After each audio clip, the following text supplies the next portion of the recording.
Good morning to you, Mr. Thomas-Symonds. Thank you.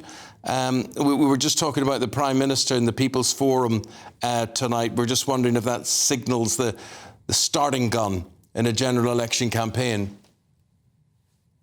I think he may have fired the starting gun some time ago, but I hope certainly that it indicates that we get a general election as soon as possible. I hope you'll have the chance this evening to ask him to name even a single public service that's got better and is in a better state since the state the Tories found it in 2010. I hope the Prime Minister does call a general election and get the verdict of the people on his premiership. That's what he should do. It's in his power. He controls the date. My message to him is to get on with it. Well, we don't know anything until 8 p.m. tonight. We don't even know the questions that are going to be put to the Prime Minister. So we'll make sure we're all watching at 8 p.m. and tuning in for that. Look, wanted to ask you, because your party has been making the front pages of the newspapers today, and not for good reasons, Jewish groups condemning the candidate for the Labour Party in Rochdale. Obviously, the by-election coming up. This is about his comments about Israel, saying that they deliberately allowed the Hamas terrorist attacks of October the 7th, giving them the green light to invade Gaza. This is Azhar Ali, who's the Labour candidate there. Now, he has apologised, but he is still standing as your candidate in Rochdale, and he has the backing of Sir Keir Starmer. Now, that is remarkable with a party that is trying to distance itself from anti-Semitism.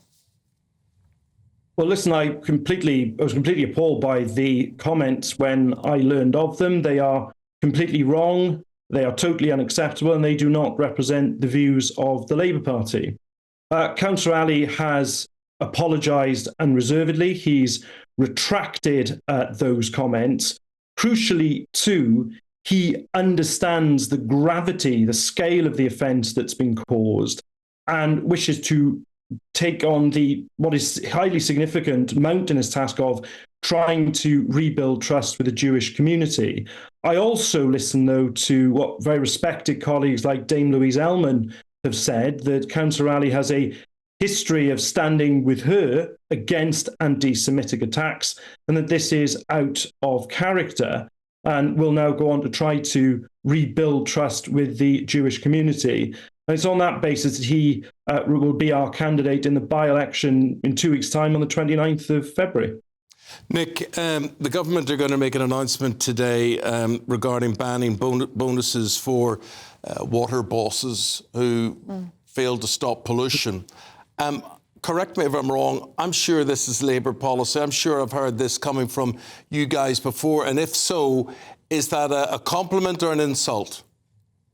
I think it's welcome that they've adopted our policy on this. I think Labour making the political weather, of course, I'm pleased to see that. But this is an extraordinarily serious matter, and I think the government could go still further. We need that, for example, where there are executives who are persistently involved in the very worst breaches.